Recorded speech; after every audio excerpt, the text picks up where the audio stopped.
new to it. So I'll begin the webinar with the basic ideas behind the decision model and how to create it. So that will be a review for some of you who are familiar with it. And from there, I will reveal a list of advances that we've experienced over the past few years with some very sophisticated clients and go over a couple of them because they are really significant in being able to use the decision model in more and more situations and business challenges. And I'll also mention that those advances that I'm going to talk about are not in the book.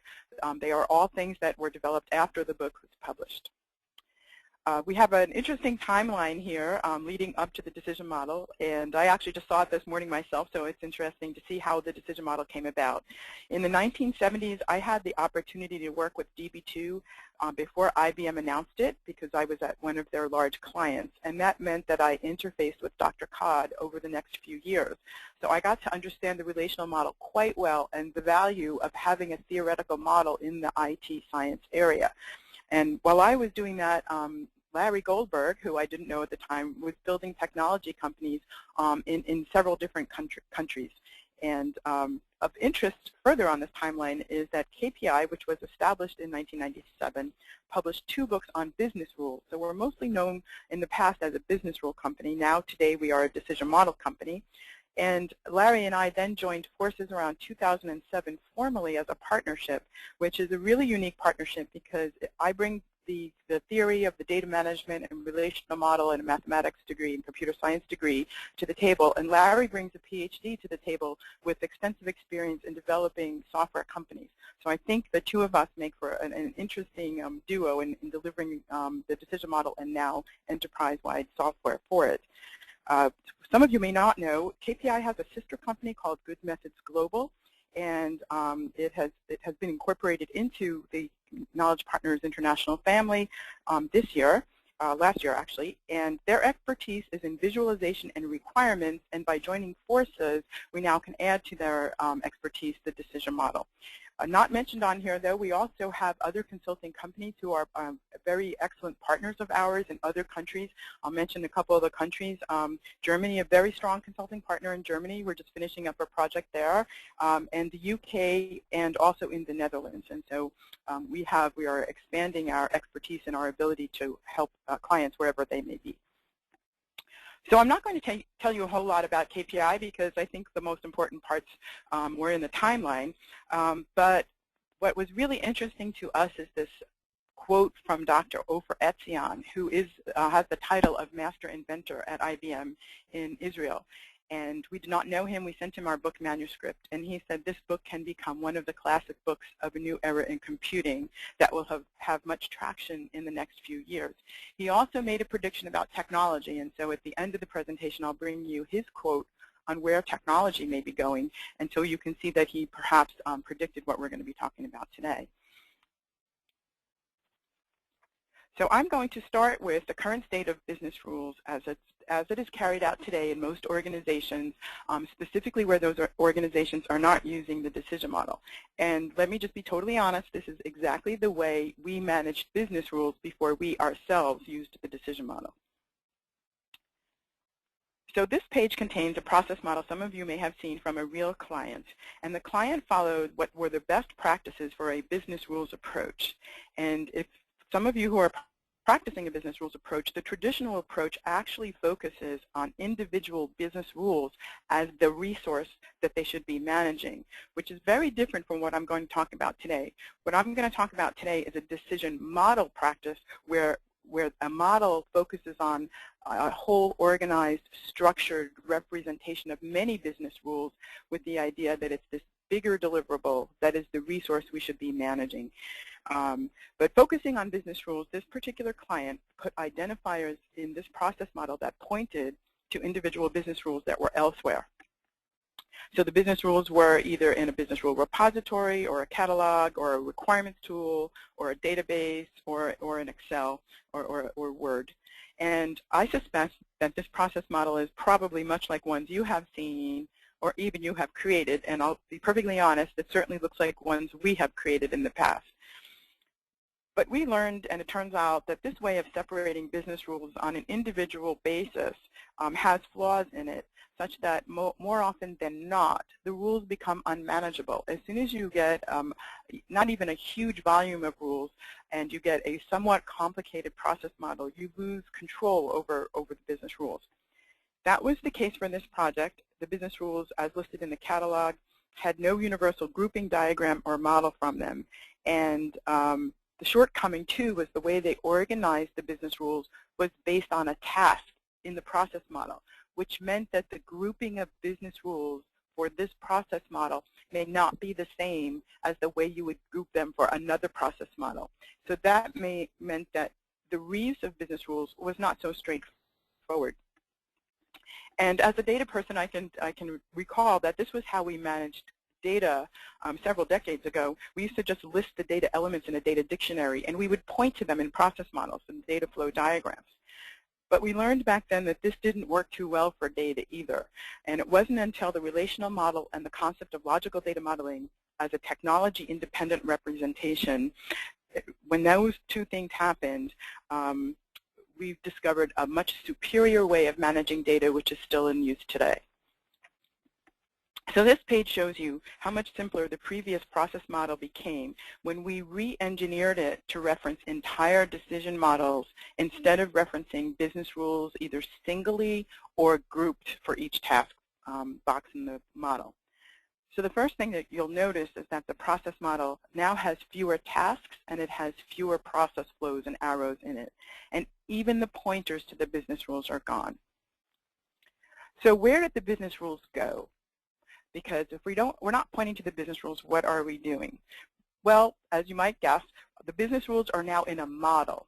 They're not in just a repository and loosely grouped together or listed. They are in a distinct, new, unique model that is geared totally towards the nature of the logic of rules themselves, just like the relational model is based only on the properties of data and not on anything else.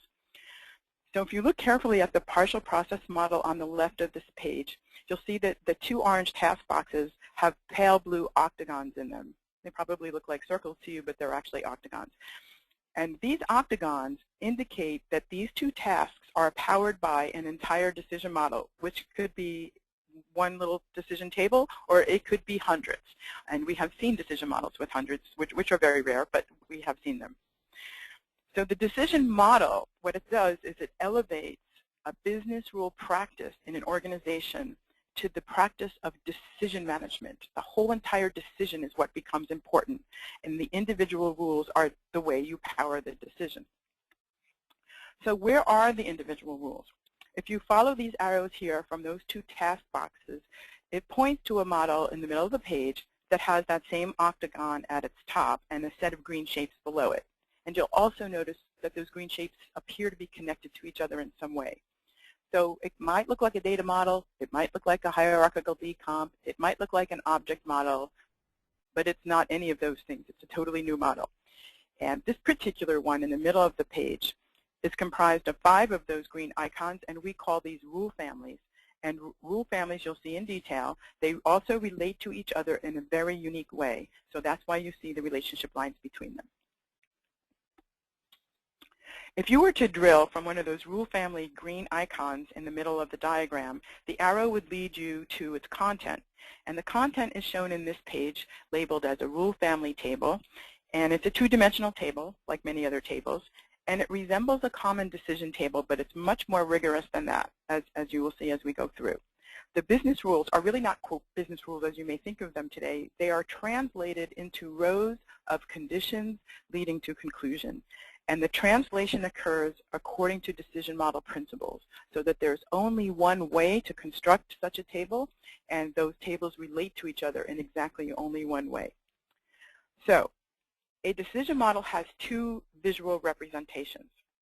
The first one is the decision model diagram, which is the green diagram you see in the middle of this page. And it simply shows the structure of the logic behind the decision, just like a data model shows the structure of the data. It doesn't show you the data itself. The second visual aspect then, or representation, is the rule family table, which shows you all the detailed logic behind each one of those green icons. So you have 2 deliverables when you do a decision model.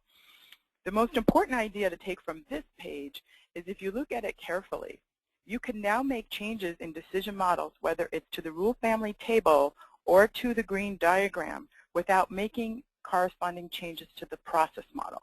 And there are some times when the change in the decision model will influence the process model, but most of the time that's not the case.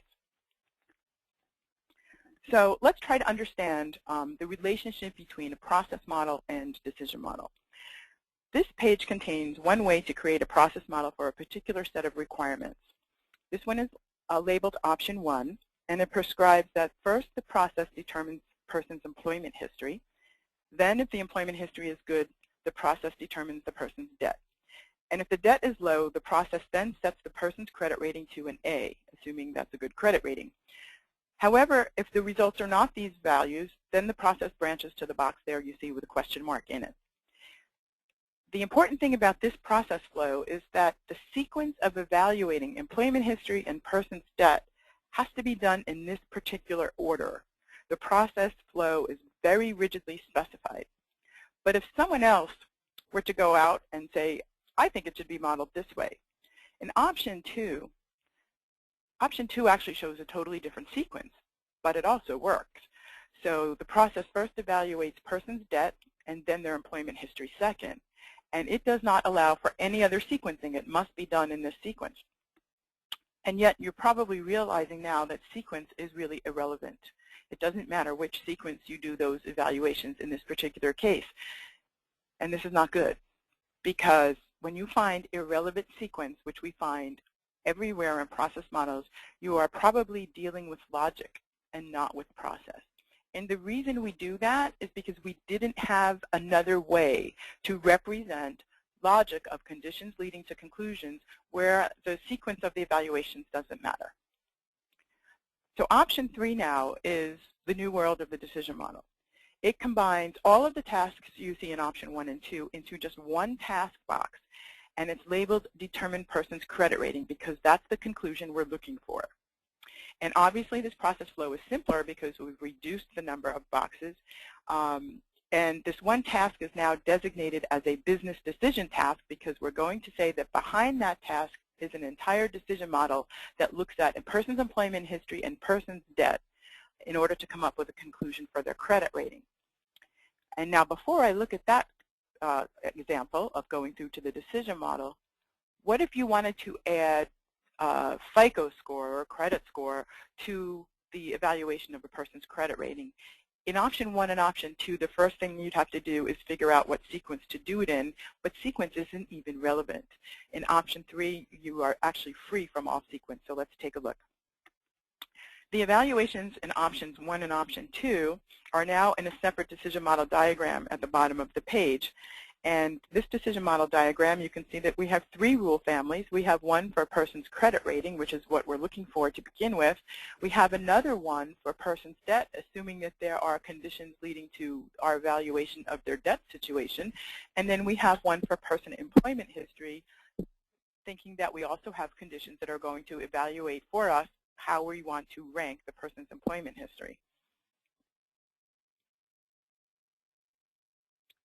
And then on the right-hand side of this page, we have a rule family table for the top rule family, where you can see person's debt and person's employment history, and then the credit rating that we get. Now, you also see question marks for all the combinations and permutations that are missing. We can always fill in all the rest of the logic without making any changes to the process model. We can add conditions by adding columns, we can add rows, we can add rule family tables, and the process model stays the same. And I don't go through the numbers in this webinar, but we have significantly, drastically reduced the complexity of process models just simply by creating decision models where there used to be process tasks. So I'm going to talk about now how to create a decision model from the bottom up, and then quickly show you how we do it top down. We actually do it top down all the time today, but the bottom up is a very good way for you to learn about the detailed pieces that go into creating a decision model. So building a decision model from the bottom up means that we're going to start with pieces of atomic business logic and assemble them into an orderly model. Just like when we build a data model, we take the data and we break it into its little pieces, and we follow normalization principles to put them back together again. So Dr. Codd taught us a lot about what it means to be an atomic piece of data. And so we need now to define what we mean by business logic and what we mean by an atomic piece of business logic. This page tells you that we use the phrase business logic rather than the phrase business rule. That's because there are various definitions for what people mean by the phrase business rule. Sometimes it means a policy. Some people mean a constraint on a process. Sometimes people use it to mean a simple data edit rule. So we want to be specific about what we are modeling. Our business logic definition is the means by which a business derives conclusions from conditions. So we are looking for conditions that lead to a conclusion. It could be an edit rule. It could be a data quality rule. It could be determining someone's eligibility for a mortgage, for example. The simplest kind of business logic is the evaluation of one condition leading to one conclusion, and you see an example on this page. In this example, the one condition is whether a person's credit rating is less than 650. Apparently, if it is, the business wants to conclude that the person's likelihood of defaulting on a loan is high. And so when we associate conditions to conclusions, we have the beginning of a decision model. But here's the challenge. We want different people who go out and study the same set of statements or program code or documents to build exactly the same decision model as each other, because we want this to be more of a science and not so much of a creative activity. This can only happen if we have rigor behind how to build the model, and this means the decision model structure must be predictable and rigorous, which is what we have been lacking in the business rule space until now. So each of us must start a decision model with business logic statements that are comprised of atomic pieces. So we dissect statements into atomic pieces, and we need now to understand what do we mean by an atomic piece of business logic. Well, this page tells you that an atomic piece of business logic actually has three conditions. The fourth one is similar to the others. The first property is that it has one and only one kind of conclusion, and we call this a conclusion fact type. This means we will create rule family tables that have only one conclusion column. The second property is that an atomic business logic statement can have as many conditions as the business needs. We can even have no conditions. If there are no conditions, it means the conclusion is always true. We use that often for calculations and computations. The third property is that all of its conditions are ANDed together, which simply means that all the conditions in one row of a rule family must evaluate to true for the corresponding conclusion to be true. And as a result, the fourth property says we're not going to allow ors or elses or buts or otherwises, because these things just add a lot of complexity and chaos in trying to understand the logic. They make it very difficult for us to validate whether our logic is complete and consistent and doesn't have any overlapping logic. So by sticking to the top three properties here of atomic pieces of logic, we can define three normal forms of logic, and we can have automated software that would tell us when our logic is not correct. So most of you are familiar with decision tables, and you can easily read them. But a rule family is not a simple decision table. It is a sort of a decision table on steroids, if you will. This means it's governed by 15 principles which give it rigor. So I'm going to walk you through a couple of them without telling you what the principles are. But from the statement on this page, we identify the condition fact types. And if you read the statement, you see we're looking at person's credit score, person's employment history, and person's other loans assessment. And the one conclusion fact type is person's likelihood of defaulting on a loan. We are going to create a rule family table that has that one conclusion column, and we're going to fill it in from this statement, which is very easy because all of these are ANDed together, so that makes for a nice example. But next we look at each of our conditions and we determine where do we get the input value. Where do we get a person's credit score to compare it to the number 650? Is it raw data that just comes to us either from a website or a database, or is it the conclusion of some kind of business logic? In this case, our first condition is a person's credit score. And it turns out that we simply get the value from, let's say, an outside credit bureau. So that comes to us as raw data, so that we don't have anything to do about that. But the second one is a little bit more interesting. The second condition is person's employment history. And it turns out when we talk to the business people that they say it's not a piece of raw data. Someone doesn't come to you and say, by the way, my person's employment history is unstable. That's a judgment that the business wants to make itself. And it says we're going to judge or conclude a person's employment history by looking at other conditions, maybe how long they've been at their current job, how many jobs they've had in the past 5 years. And so what do we do with that? That's pretty easy. We create another rule family whose conclusion column is the person's employment history. And we fill it in with the conditions that the business people just told us. Notice I don't even have to fill in the rows if they tell us they're going to look at years at current employer, a number of jobs in the past 5 years. I can connect these two rule family tables together because the conclusion of one serves as the condition of the other one. So we don't make up the relationships in the decision model between rule families. The relationships just appear based on the logic itself. So that's how we build a decision model bottom up. And most of the clients we go into, that's what they want to do. They want to take a look at documents. They want to take a look at rules that are in a business rule engine, for example, and they want to dissect the pieces and they want to put them together in a decision model. We really don't want to do that because it's much quicker and it's much more business stimulating to build a decision model from the top down. So let me walk you through that process. The idea of building a decision from the top down is that we want to build a decision model where we are not going to look at all of the atomic business rules or business statements or business logic. So how do we do this? The answer is very easy. We start with the conclusion and we work backwards. Most business rule approaches, you start with a detail and you work forward. But if we take a look at the conclusions within a process, in this case determine a policy's renewal method, that's what this task in a process model has to do. It has to tell me what is the method by which I'm going to renew a particular policy. So I note this as a decision and I anchor this to my process model, and then I start a creative business conversation with the people. Or I look at their code or I look at their documents and we pull out some ideas. And we start to build a decision model diagram. So the very first thing we do is underneath that octagon, we create what's called a decision rule family. And it has a special designation because the conclusion of this rule family is the same as the name in the octagon. So this rule family's conclusion column is policy renewal methods. And you'll notice that I have 3 things listed under there: policy pricing within bounds, policy underwriting risk, and manual underwriting indicator. These are simply the conditions, the attributes, or the criteria that we're going to use to determine the policy renewal method. I don't really have to know all the details right now, although I could start to fill in a rule family table if I want to. So far, so good. So behind that rule family will be its corresponding rule family table, just like the ones you saw when we just built a decision model from the bottom up. And these rule families tables consist merely of rows of the conditions leading to the conclusion.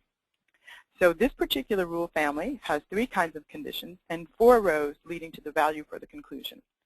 So now if I'm building my decision model top down, what do I do now? Well, I know that the 2 conditions that are listed between the solid line and the dotted line in the green icon, what those mean is that there is a rule family for each of those.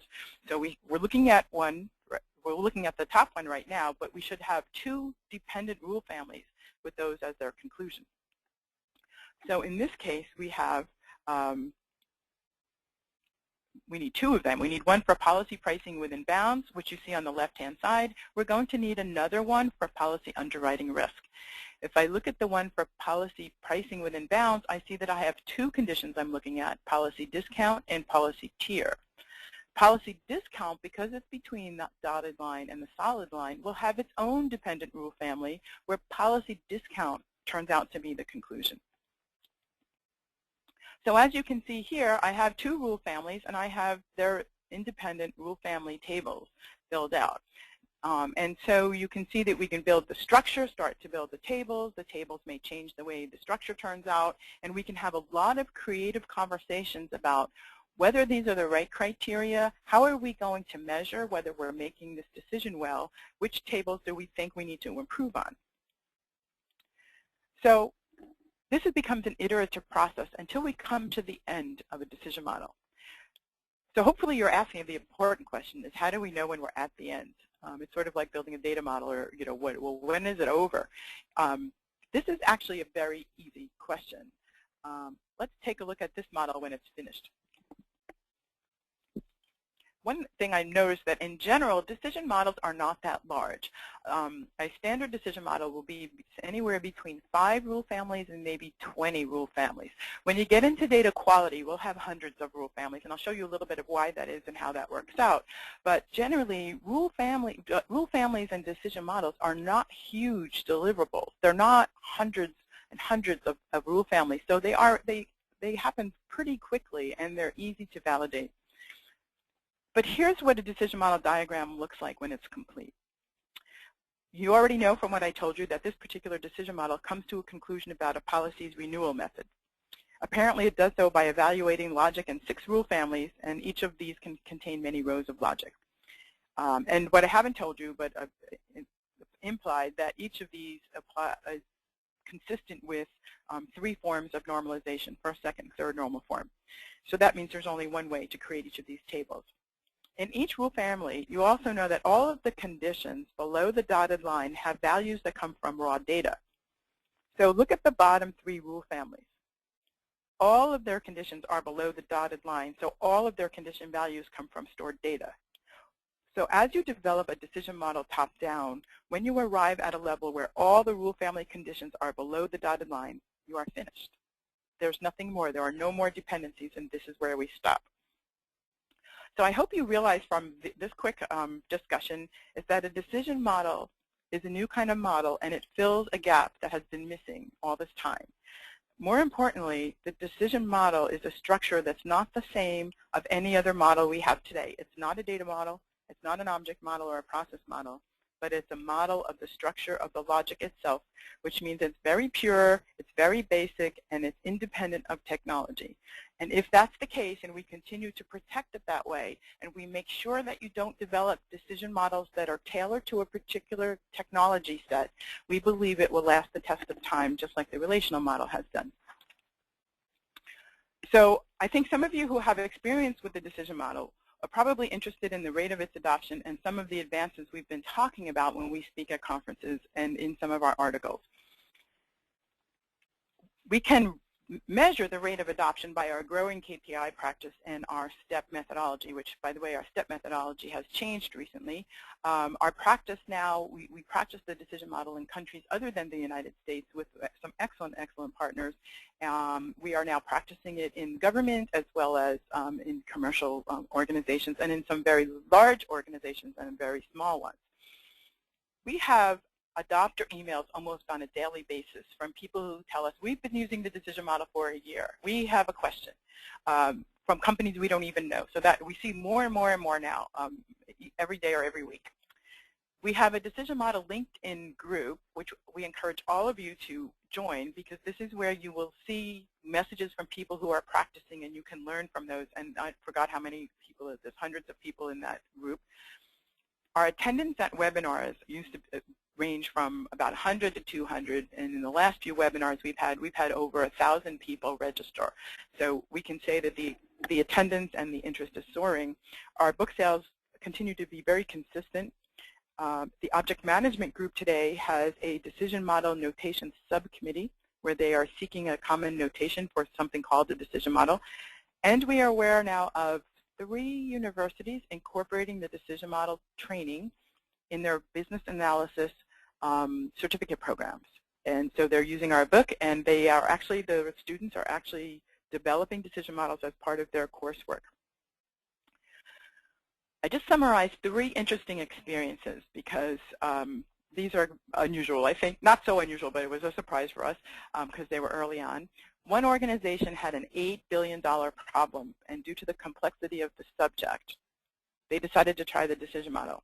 So we did the decision model and delivered requirements, and they implemented it in a homegrown environment in a matter of weeks. And that surprised us. Another organization had spent 6 months re-engineering a process and abandoned the project due to complexity of the subject and asked us if the decision model could help, and we weren't sure.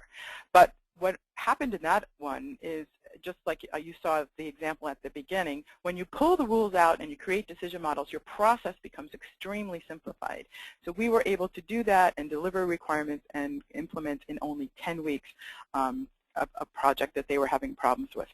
And then one of our clients went on record as saying they are now able to go from a change in policy to complete automation, tested and validated, reducing the time by 30% and delivered 66% more changes.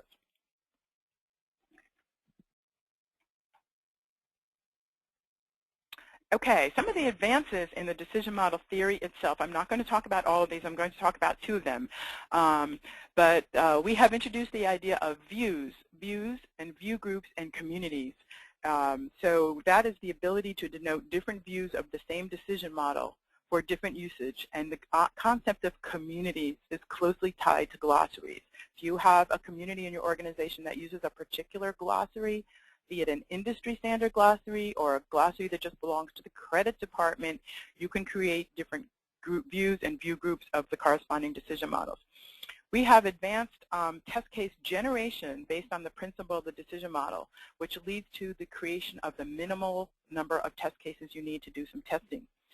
Messaging is the ability to return sophisticated messages from a complete decision model. Every single row that executes can return a message along with the parameters that caused it to happen.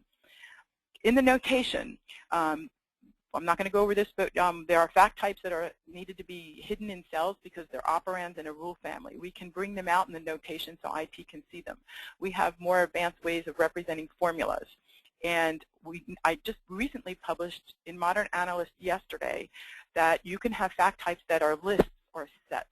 So if you're trying to determine the financial packages that a student is eligible for in a decision model, a student can be eligible for multiple packages. And decision models need to be able to produce multiple values as a conclusion. And so we've been doing that. And to our surprise, the decision models have been used almost as much as in any other way in data quality, which is kind of interesting. Here's an example of decision model views. It makes sense that once you have a rigorous model, you can create a different view of that model for a specific set of business requirements. So on this page, we have a decision model that comes to a conclusion about policy renewal method. But we happen to show at the top that this is the view for Florida. And if you look carefully, it has 6 rule families. And some of them say view is the base, which means those rule families are exactly the same as the common view, which may be all of the US, let's say. But 2 of the rule families have the view of Florida, which means that those 2 rule families are not the same as the base. Something's different about them.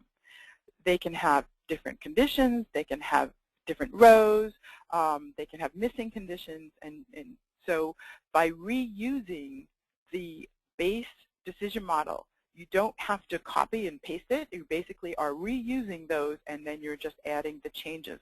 And this is really a productivity boost for organizations that have the need for views. Data quality is kind of interesting because we told people not to use the decision model for data quality because it's really not meant for that. But it turns out that our clients very much want to do that. And we have quite a few clients who have taught us a lot about data quality. We follow a framework for data quality that looks at different measurements of quality, accuracy, consistency, reasonable values, etc. So, but regardless how we do it, what we do is we have to start with the process model. So here you can see we have 2 different kinds of process models for data quality. The important thing to remember is that when we hit a task that executes a decision model for a business decision, that decision model expects to have all the data available that it needs, and it expects to have it in good quality. So the point of that is that we want to have all of our data quality checks happen in a process model before that process hits the business decision task. So we have what we do up front. We have determine insurance claim DQ complete. What that means, I'm simply checking for an insurance claim whether every required attribute is filled in or not. If the answer is no, there's not much else I can do. If the answer is yes, I can now check whether those values are accurate for different fields, whether they're consistent for different fields, and whether they're reasonable. The difference between example 1 and 2 is I'm doing them very sequentially in example 2, and I'm doing them in parallel in example 1. It depends on how the business would like to handle this.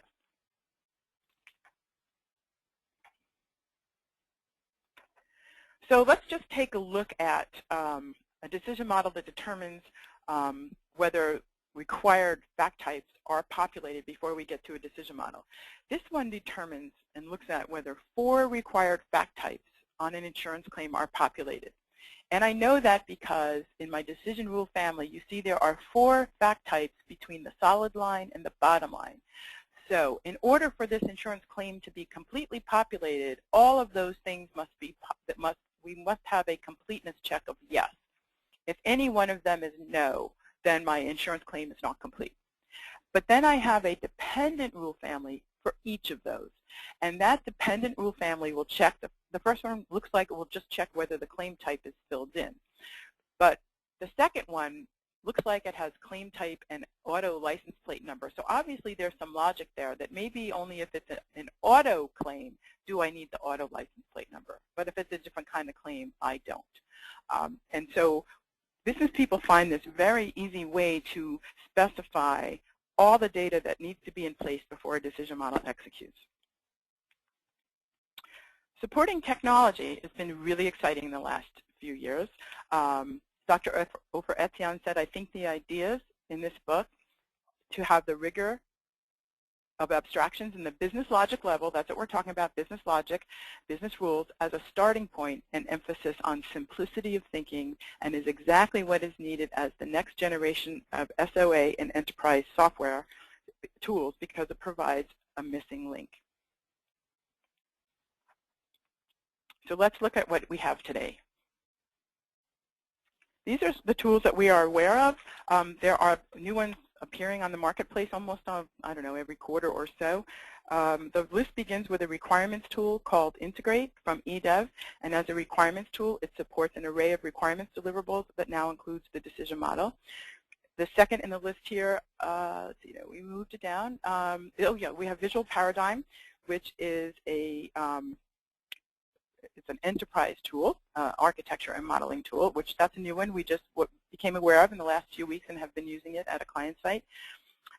We also have a business rule repository here, Rule Guide from New Wisdom, which actually began as a repository to support the business rule methodology in our book, Business Rules Applied, and it now supports rule families, so that's worth looking at. The fourth is a business rule engine, which is an open source rule engine called Open Rules from a company who also called Open Rules. The last product is the BDMS offered by Sapiens, who will be presenting their product in part 2 of this webinar. This product is designed from the very beginning totally around the decision model. This means it supports what I consider to be 3 major aspects: the creation and management of decision models by non-technical people, the deployment of whole decision models in target technology, and support for the governance process from start to finish, which includes making changes over time. And we've been working closely with Sapiens in the evolution of this product, and we call it a business decision management system because we believe it is a new generation of software that was potentially foreseen by Dr. Etzion in 2009, because we have watched business people create decision models using Sapiens. You can test the models. It will validate the models against all 15 principles of the decision model, and all of that can happen before you talk to IT. So I just have a couple of screenshots to give you a tickler for the part 2. I don't want to spend a lot of time on this because we're running out of time here. But as you can see, in the middle here we have a canvas, if you will, where we can create a decision model diagram in the center of the screen. On the left-hand side is a browser capability. You can look at documents that are related to decision models, and we actually require a document to kick off a decision model. We also have the decision models, the rule families, and the fact types. You can see all of that. Sapiens has a whiteboard capability, which means you copy something into a whiteboard where you can play with it and change it, and multiple people can be doing that, and there's an interesting way of managing changes in the same decision model. So that's basically the basic screen of, and you can look for and search for things in the repository, and you can do a validation against the principles of one row in a rule family, of an entire rule family, or of an entire decision model. So the next page just simply shows you what a rule family looks like, a rule family table in Sapiens Decision. And it, of course, comes with the integrity, checking that the data types for the fact types are correct and the operators are correct, and that there are no normalization errors. One of the things that's unique is governance. We have put into this product, Sapiens, with our talking to them about what they need, is a workflow governance cycle for both decision models and for the fact types in them. So they have separate governance processes, and they are 100% customizable by the client. So you can start with a whiteboard, you build your decision model, you can have several people need to approve it before it goes to the next step. Someone needs to validate it against the decision model principles, and then when they're satisfied, it can go to someone else who actually generates test cases and does the testing, and then you can send it to IT, and they can produce and publish a file for importing into your technology of choice. So we're really excited about that. We usually do our pilots without the full governance, because an organization really needs to think about how you want your organization to revolve around your decision models, because they become extremely valuable business assets. And so there's full version control and security and authorization through the whole entire life cycle. So I hope you found this interesting. If you're new to the decision model, I hope you understand the basics behind what it is and why we feel it's so important. And if you are familiar with it, I hope some of our recent advances are interesting to you. I know some of our partners are on the line, so they've helped us evolve some of these decision model notation and some of the issues that came up. So we're always looking to advance the model. We're always open to improve it, with the goal to keep it very business focused, not technology focused, but focused on the business person being able to possibly create, definitely validate, and in many cases make changes in decision models over time, almost up to the point of automation. And with that, I'll turn it back over to Michael.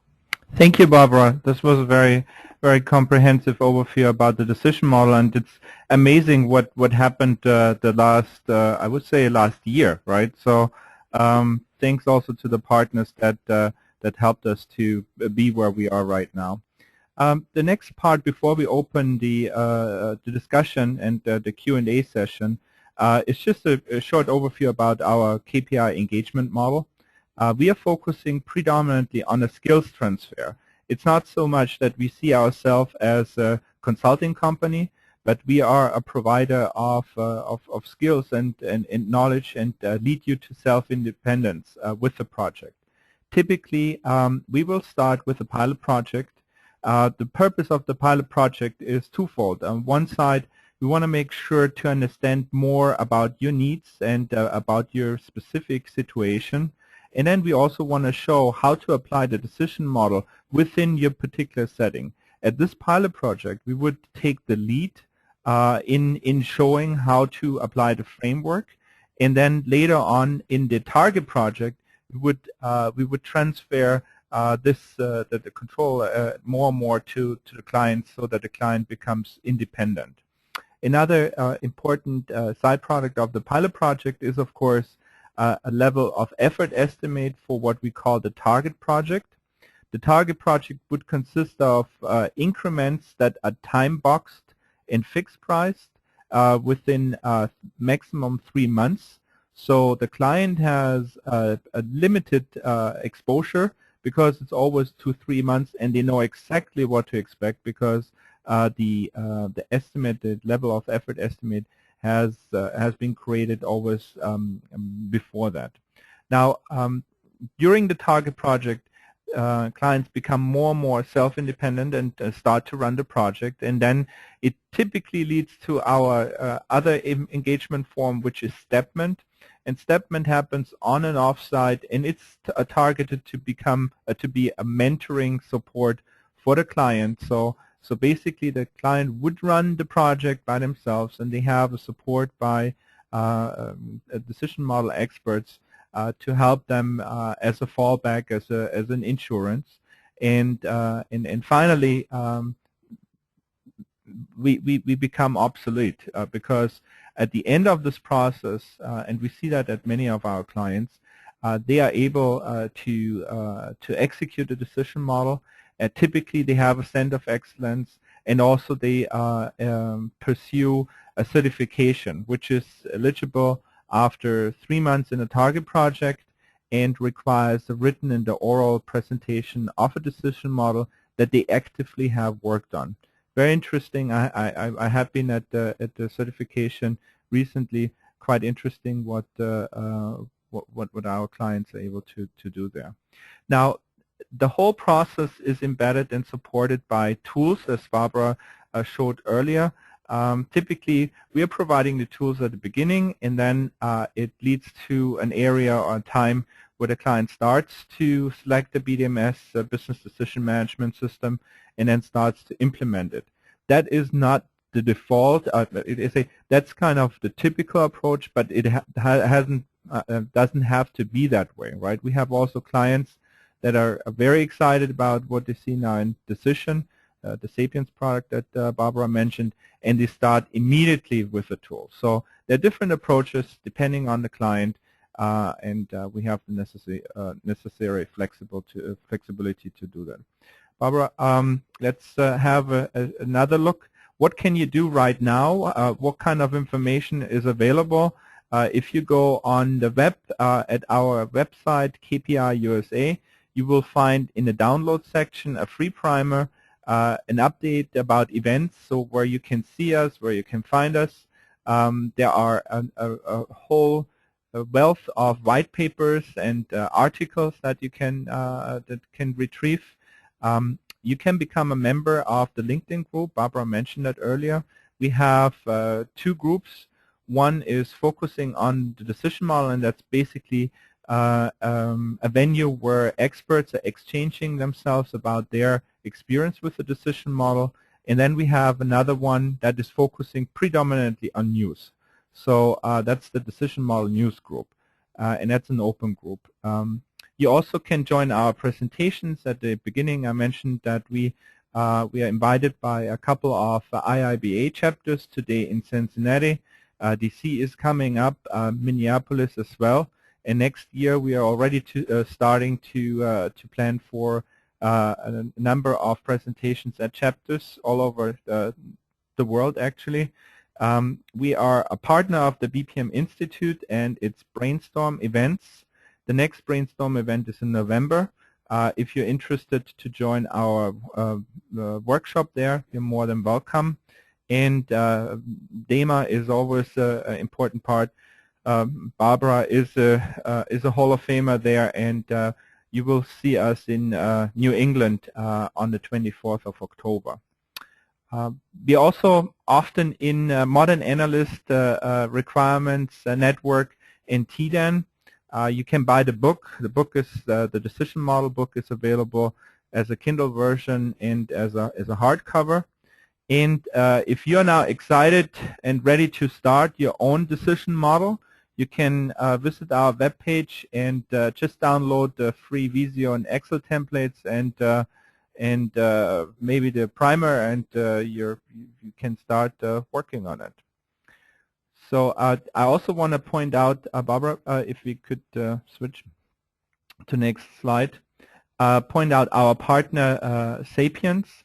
Sapiens has a dedicated website called sapiensdecision.com, where you can find additional information about the application. And you also will find us co-exhibiting at the BA World in Boston and at the BBC in Florida, Fort Lauderdale. So if you want to see the decision in live, that would be a good opportunity. But we also will have this joint workshop in New York. With that, I would like to thank you and would like to encourage you to send questions in. The way how that works is if you would type your question in the chat, and we can read them out loud and then answer them. So do we have first question here? There's one question that says, we would like to learn of the universities offering decision modeling in their business and analysis programs. Yep. There is a mentioning of the University of Washington at our webpage. We recently had a very exciting time there. Charles Bossonnier, who is also very much involved with the IIBA there, is conducting a course for postgraduate students. Very exciting stuff. We had the opportunity to attend it. Barbara, you want to mention your experience in Seattle? Oh yes, because Charles is in on the webinar. Yeah, we had a great time meeting with the students there, and then afterwards spoke to the IIBA, and we did a little exercise with the students. But I think it was Charles who asked the question, and I think we know of some of these universities because of the LinkedIn group. Is there one in Indianapolis? Is that right, Michael? We are currently talking about one in that area. Yes. And then there was Brussels. In Hasselt, University of Hasselt in Belgium. Okay, yeah, because I just remember them from the LinkedIn group. Yes. So those are the three. Charles is the University of Washington in the U.S., and I guess Indianapolis is looking into it in the U.S., and then Belgium right now. There is another question. Michael, I see that people are asking if we're going to send out copies of the PowerPoint, which we could, but you also wanted to make the recording available too, I think. Yes, exactly. And the best is if you're interested to have a copy of the presentation, please feel free to send us an email. You should have my email address as it typically comes with the invitation. It's mgross@KPI-USA. You can also send it to information, the whole word, information@kpiusa.com, or go at our website and request it, and more than happy to send it to you. Michael, there's another question about whether BPMS vendors are adopting the decision model in their suite. Do we know of any?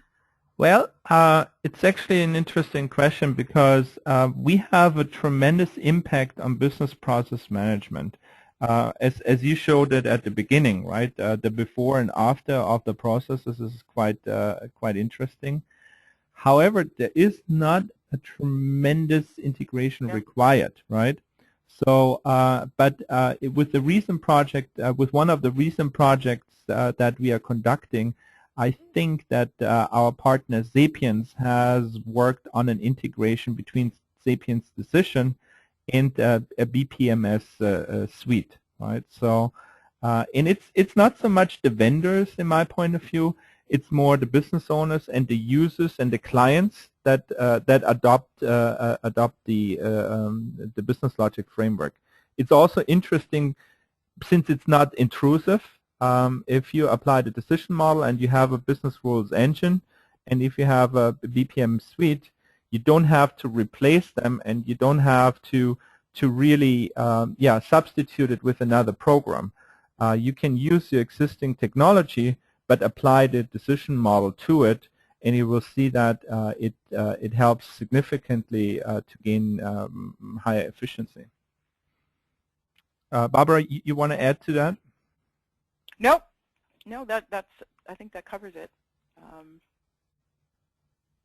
I think one of the things that I'm excited about is there are tools out there that will help you model create your models, your graphical models, your rule families, generate one from the other, and provide glossary support. But as we become more mature and as our sophisticated clients are pushing us, there will be automated testing against the principles and generation of testing, but also it will bridge the gap from creating decision models to automation. I think that gap is really, really closing. And a lot of people are skeptical about that. But if you really want to hear about that, check our website, check the LinkedIn group, and also the community of practice in Florida is not really organized by us, KPI. It's organized by clients, so it's like a user group, and you'll be able to hear what people are able to do. So I'm really excited with what's happened in 2011, because all the things that we envisioned when we finished writing our book in 2009 are actually happening, and it really is. We think that it's really something. It just fills a gap that just has not been there before, and that's exciting. There's also a question, what is the next milestone for the decision management notation standardization work with the OMG, right? So with the OMG, the latest, we are part of that. We have, I think, together with Sapiens and possibly one of our clients, I'm not sure, have agreed. They are seeking notation recommendations. So I believe that we'll be submitting something, but I don't know what the due date is. And I think there were several other companies that became involved in that, but I'm not really the contact person for that. Well, and I can provide this information. That's no problem. Then there is a question about when is an updated version of the decision model book being published? When we have time. Yes, yes. And we get that question a lot because you're right. There's a lot of new stuff and it's still happening. So it's probably happening fast enough that I would say we wouldn't even think about it for a year, because we just would rather have more things to talk about. And right now we focused actually on having all those advances supported in software. Yes. So as opposed to before we put out the book and software came second, now what we're doing is we're doing the advances and getting it in the software. That sort of has become our priority, because we think the adoption of the decision model will go much faster with software than with books. It's also interesting to see how wide the decision model actually reaches. We started off in insurance and financial services, and we see now clients coming out of manufacturing, retail, government departments that show interest internationally, governments, and it's a pretty broad spectrum, right? And things that were initially not anticipated came through, like the impact on data quality, right? Which is huge, right? So with that, yes, there are a lot of new things that are worthy for one book.